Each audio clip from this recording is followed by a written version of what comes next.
Good sound. At umikat man pero hindi ito nagbago. Mga paa ay nasa lupa pa rin. Tulad pa rin ito ng dati. Isang batang estudyante na napakaraming gustong gawin.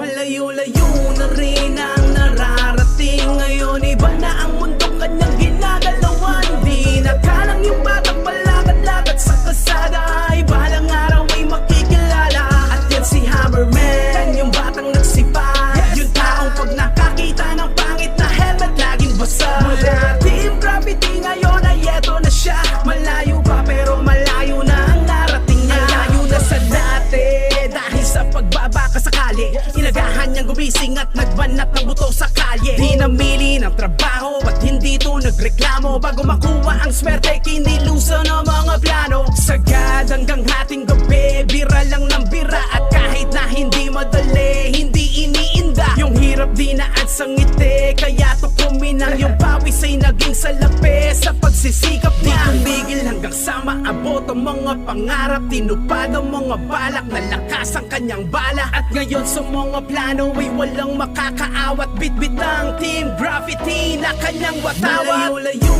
na rin ang nararating. Ngayon iba na ang mundong kanyang ginagalawan. Di nakalang yung batang palakad-lakad sa kasada.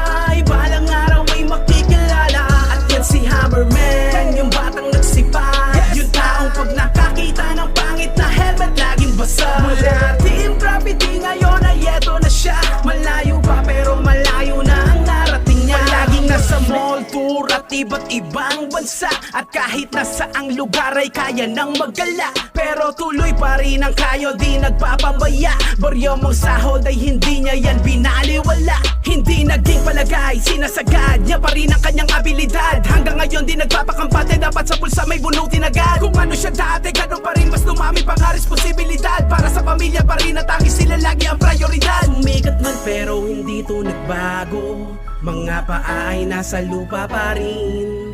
Tulad pa rin ito ng dati, isang batang estudyante na napakaraming gustong gawin.